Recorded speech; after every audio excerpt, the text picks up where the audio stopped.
నమస్తే, welcome to our channel. Visakha steel plant ప్రైవేటీకరణ అవుతుంది అంటూ వైసీపీ పదే పదే ప్రచారం చేస్తుంది. మరి ఇదే అంశంపైన వైసీపీ ఉద్యమం కూడా చేస్తుందంట. మరి ఈ ఉద్యమం ఇప్పుడే సడన్గా చేయడం ఏంటి? అసలు దేనికోసం ఈ ఉద్యమం చేస్తుంది తెలుసుకునే ప్రయత్నం చేద్దాం. దీన్ని విశ్లేషించడానికి మనతో పాటుగా ఉన్నారు సీనియర్ జర్నలిస్ట్ సత్యమూర్తి గారు. నమస్తే సార్. నమస్కారం అండి. విశాఖ ఉక్కు ఆంధ్రుల హక్కు, కూటమి ప్రభుత్వం రాగానే కేంద్రం బడ్జెట్ కూడా ఇచ్చింది సార్ విశాఖ ప్లాంట్కి. మరి ఇదంతటి కాకుండా విశాఖ స్టీల్ ప్లాంట్ ప్రైవేటీకరణ అయిపోతుంది అంటూ వైసీపీ సడన్గా ఉద్యమం చేయడాన్ని ఏ విధంగా చూడాలంటారు? అసలు ఇప్పుడు ఈ ఉద్యమం చేయడం దేనికోసం చేస్తున్నారంటారు? మీరు క్వశ్చన్ అడిగారు కానీ మరి సమాధానం నాకు కూడా తెలియదు. ఎందుకు చేస్తున్నావు ఉద్యమం అంటే? ఉద్యమం చేయాల్సిన అవసరం ఏంటి? వైజాగ్ స్టీల్ ఫ్యాక్టరీ అక్కడే ఉంటున్నది. అక్కడే ఉండటం కాదు, 3 బ్లాస్ట్ ఫర్నెస్లు రీఓపెన్ అయినాయి. మీరు చెప్పినట్టు కేంద్రం ప్యాకేజ్ ఇచ్చింది, 11,000 కోట్ల రూపాయల ప్యాకేజ్ ఇస్తే దానికి 3,000 కోట్ల రూపాయలు రాష్ట్ర ప్రభుత్వం తన వంతు వాటాగా ఇచ్చింది. అంటే మొత్తం కలిపితే 14,000 కోట్ల రూపాయల revival package for steel plant ఇచ్చారు కదా. ఉక్కు ఫ్యాక్టరీ ఎక్కడికి కదలటం లేదు కదా. జగన్మోహన్ రెడ్డి టైంలో కేంద్రం ఏ నిర్ణయం తీసుకుంది? ఉక్కు ఫ్యాక్టరీని మూసేస్తున్నామని నిర్ణయం తీసుకుంది. విశాఖ ఉక్కుని మూసేస్తున్నామని నిర్ణయం తీసుకున్నప్పుడు జగన్మోహన్ రెడ్డి ఏం చేశాడు అంటే దాని ల్యాండ్ని కొట్టేయటానికి ప్లాన్ చేశాడు. అంటే మూసేయటాన్ని అడ్డుకోలే, తొందరగా మూసేయండి సార్ అని అడిగాడు. తొందరగా మూసేయండి, ఆ ల్యాండ్లు చాలా ఉన్నాయి, ఆ ల్యాండ్లు నేను కొట్టేసుకుంటాను అని ప్లాన్ చేశాడు. ప్లాన్ చేసి విశాఖ ఉక్కుని ప్రైవేటు పరం చేస్తాము అని చెప్పి కేంద్ర ప్రభుత్వం ఆనాడు నిర్ణయం తీసుకుంటే దాన్ని వ్యతిరేకిస్తున్నట్టు నాటకం ఆడాడు. విజయసాయిరెడ్డిని పంపించి నాటకం ఆడాడు. కరెక్ట్గా ఒకరోజు అక్కడ కూర్చున్నాడు, విశాఖ ఉక్కుని మేము కాపాడుతామని చెప్పాడు. తర్వాత వచ్చి ఇందాక నేను చెప్పిన ల్యాండ్లు కొట్టేసే కార్యక్రమం మొదలుపెట్టాడు.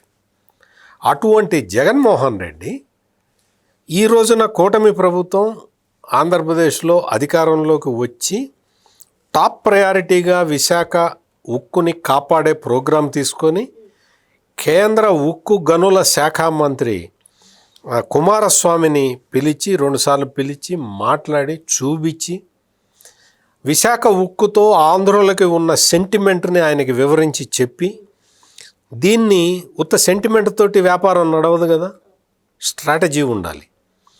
ఇదిగో ఇది స్ట్రాటజీ. ఈ స్ట్రాటజీ ప్రకారం వెళ్తే విశాఖ ఉక్కుని టర్న్ అరౌండ్కి తీసుకురావచ్చు. టర్న్ అరౌండ్ అంటే నష్టాలు లేకుండా చేయొచ్చు అని ఒక కాంక్రీట్ ప్రపోజల్ ఇచ్చి, ఆ ప్రపోజల్ని సహాయ మంత్రి శ్రీనివాస వర్మని అక్కడే కూర్చోబెట్టి, కేంద్ర సహాయ మంత్రి ఉన్నాడు, నరసాపురం పార్లమెంటు సభ్యుడు, ఆయన కేంద్ర సహాయ మంత్రి శ్రీనివాసరాజుని ఆయన అక్కడే కూర్చోబెట్టి ఆయనతోటి వర్కౌట్ చేయించి, చంద్రబాబు నాయుడు దాదాపుగా ఒక 6-7 సార్లు ప్రైమ్ మినిస్టర్ని ఆర్థిక మంత్రిని కలిసి, ఇదిగో ఇది ఇట్లా చేద్దాము, విశాఖ ఉక్కు అనేది మాకు చాలా కావాల్సిన ఆ ఫ్యాక్టరీ మాకు సెంటిమెంటు, దాన్ని నేను కాపాడుతాను, దాన్ని నేను టర్న్ అరౌండ్కి తీసుకొస్తాను, దయచేసి మీ నిర్ణయాన్ని మీరు క్యాన్సిల్ చేయండి, దాన్ని రివైవ్ చేద్దాము అని చెప్పి చెబితే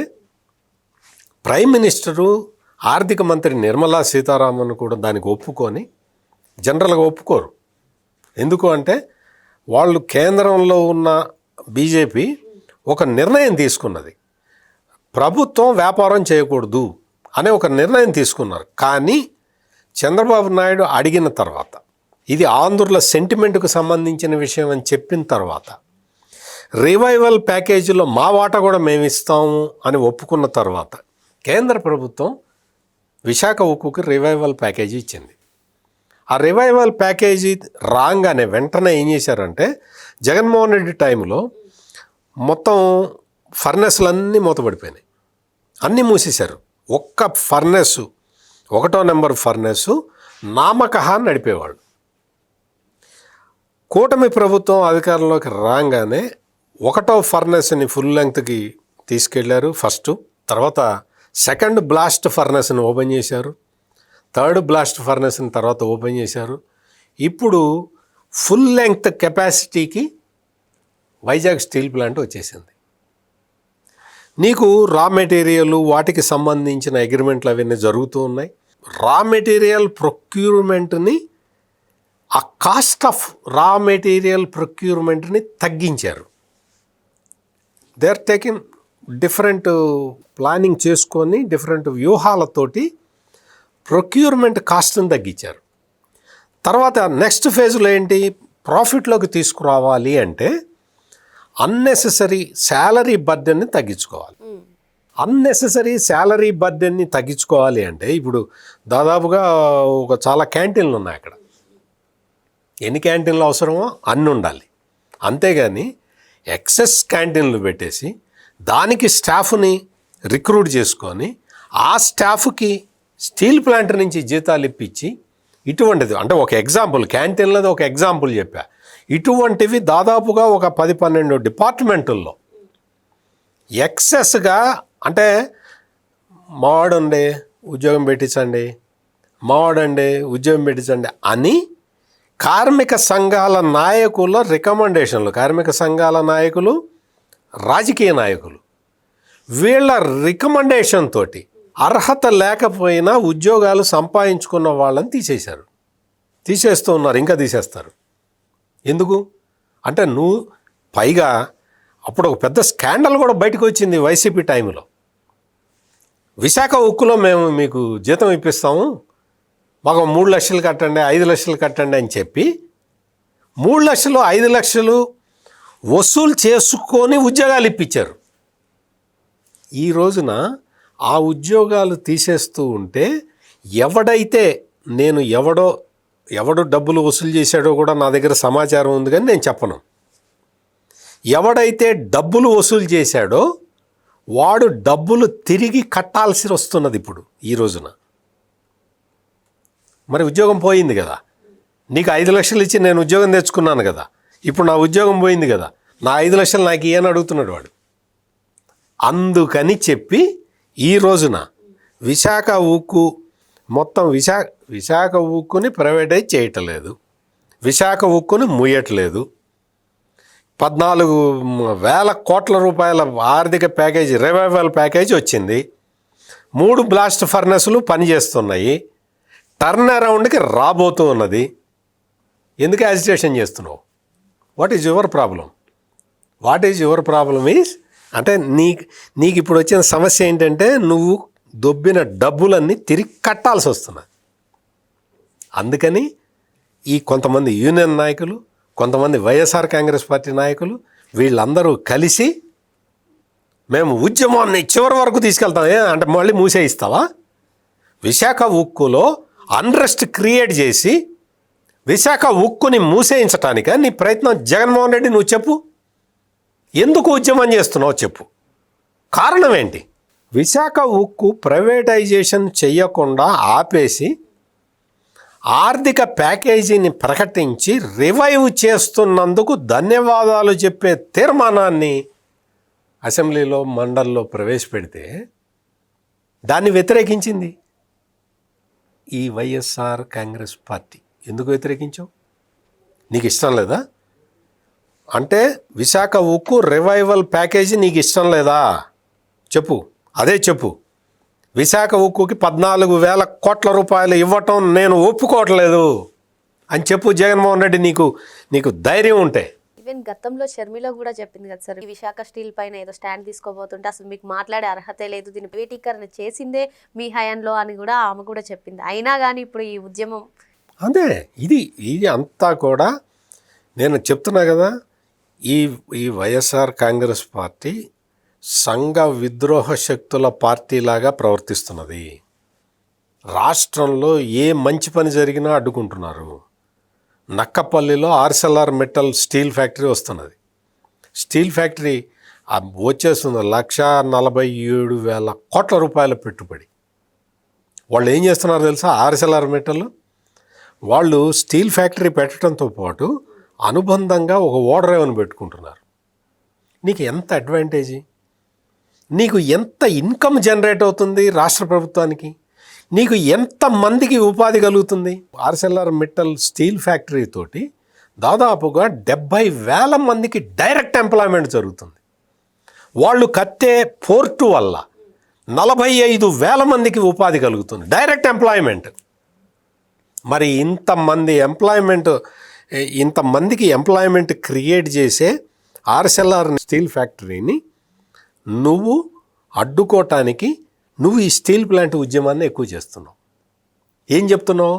ఆర్సెల్ఆర్ మిట్టల్ కంపెనీని తీసుకురావటానికి విశాఖపట్నం స్టీల్ని మూసేస్తున్నారని ప్రచారం చేస్తున్నావు. విశాఖపట్నం స్టీల్ని ముయ్యట్లేదు, వైజాగ్ స్టీల్ని ఇంకా పకడ్బందీగా నడుపుతున్నారు. ఈ జగన్మోహన్ రెడ్డి అండ్ బ్యాచ్కి వీళ్ళెవరికి తెలియని విషయం ఏంటంటే, విశాఖ స్టీల్ తయారు చేసేది స్టీల్ రాడ్లు, స్టీల్ పైపులు అవి తయారు చేస్తుంది. వైజాగ్ స్టీల్లో బై ప్రోడక్ట్గా కోల్ వస్తుంది, యూజ్డ్ కోల్ అది వాడతారు. ప్లస్ అది కాకుండా నీకు కొన్ని తారు ఉంటుంది కదా, రోడ్లు వేస్తారే, ఆ టైప్ ఆఫ్ బై ప్రోడక్ట్స్ వస్తాయి, అవి అమ్ముతుంది వైజాగ్ స్టీల్. ఆర్సెల్ఆర్ నిప్పన్ ఏం చేస్తుంది తెలుసా? అది స్టెయిన్లెస్ స్టీల్ ఫ్యాక్టరీ. దానికి దీనికి కాంపిటీషనే లేదు. అది తయారు చేసే వస్తువులు ఇది తయారు చేయదు, ఇది తయారు చేసే వస్తువులు అది తయారు చేయదు. 2 ఫ్యాక్టరీలు తీసుకొచ్చి పెడుతూ ఉంటే నీకేంటి కడుపు నొప్పి? స్టెయిన్లెస్ స్టీల్ తయారు చేసేది ఆర్సెల్ఆర్ మిట్టల్,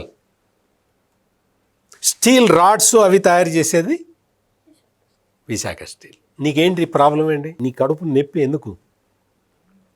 వీళ్ళకి ఏంటి అంటే ఆర్సెల్ఆర్ మిట్టల్ వస్తున్నది, నీకు ఆ కంపెనీని నారా లోకేష్ దగ్గరుండి తీసుకొస్తున్నాడు. ఫోన్ కాల్లో నీకెందుకు, నువ్వు రా, నేను నీకు కావాల్సిన సౌకర్యాలన్నీ రాష్ట్ర ప్రభుత్వం కల్పిస్తుంది అని అష్యూరెన్స్ ఇచ్చేసరికి వాళ్ళు వచ్చేస్తున్నారు. స్టార్ట్ చేశారు ఫేజ్ 1, ఫేజ్ 2, 2 ఫేజుల్లో కట్టేస్తున్నారు. కడుపు మంట. ఇంకో అసలు steel factory, Jindal steel factory ఉంది జగన్మోహన్ రెడ్డి సొంత జిల్లాలో.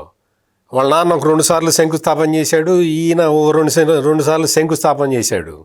ఆ ముందరకు పోవట్లేదు. ఇప్పుడు ఏమైందో తెలుసా? లేటెస్ట్ వాళ్ళు రాష్ట్ర ప్రభుత్వం, జిందాల్ స్టీల్స్, JSW, వాళ్ళు రాష్ట్ర ప్రభుత్వంతో ఒప్పందానికి వచ్చేసారు. వాళ్ళు స్టీల్ ఫ్యాక్టరీ అక్కడ మొదలు పెడుతున్నారు.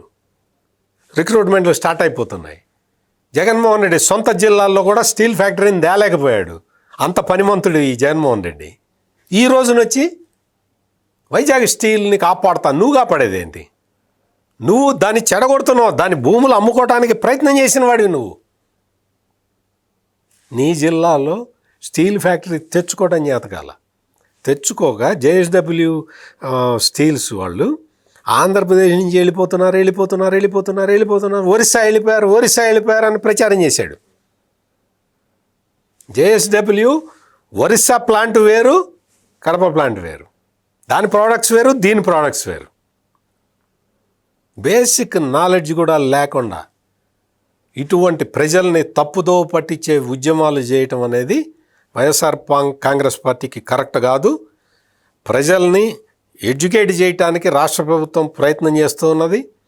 మొత్తం విశాఖపట్నం వైజాగ్ స్టీల్స్ ఉండాలి అని కోరుకునే నాలాంటి వాళ్ళు ప్రజలకి విడమర్చి చెప్తారు, జగన్ నీ ఆటలు సాగవు. మరో అంశంతో మళ్ళీ కలుద్దాం. Thank you sir. నమస్కారం.